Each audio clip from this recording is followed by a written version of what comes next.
चलिए आगे बढ़ते हैं, बात करते हैं बीजेपी विधायक राम कदम की, जिन्होंने किसान आंदोलन को लेकर राज्य सरकार को घेरने का प्रयास किया।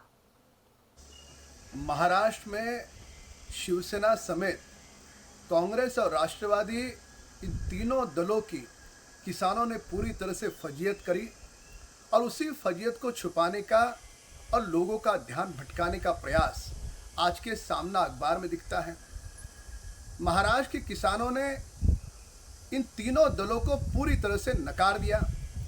वे निकले थे बंद करने के लिए, पर महाराष्ट्र में एक गली, एक गांव या कस्बा बंद नहीं कर पाए। जो छुटपुट घटनाएं दिखी वे इनके अपने दलों के कार्यकर्ता थे, लाज बचाने के लिए मीडिया के सामने नौटंकी कर रहे थे। महाराष्ट्र के किसानों ने सही मायने में शिवसेना के साथ ये पूरे सत्ता पक्ष को किसानों ने इनकी औकात दिखा दी। अब इनकी औकात इन तीनों दलों को पता चलने के बाद जो फजीयत हो गई है उसे छुपाने के लिए ये खुद के राज्य की चिंता नहीं कर रहे। अगर पंचायत करनी है तो स्वयं के राज्य की पंचायत करे, पर वह छोड़ करके लोगों का ध्यान भटकाने के लिए अन्य राज्यों की पंचायत के पीछे ये पड़े हैं।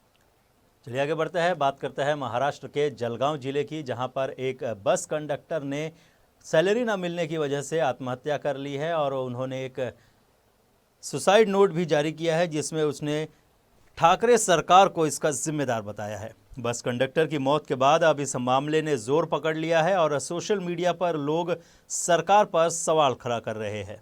आपको बता दें कि जहां एक तरफ महाराष्ट्र में अर्नब गोस्वामी के खिलाफ आत्महत्या के मामले में मुंबई पुलिस की कार्रवाई और महाराष्ट्र सरकार की मंशा पर सवाल खड़े कर रहे हैं, तो वहीं दूसरी तरफ राज्य प्रशासन द्वारा इस बात का हवाला दिया जा रहा है कि कानून सबके लिए एक समान है।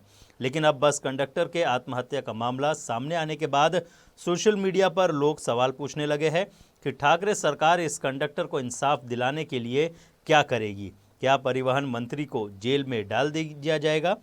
लोगों का दावा है कि मनोज चौधरी नाम के बस कंडक्टर ने आत्महत्या इसलिए की है क्योंकि उसे सैलरी नहीं मिल रही थी।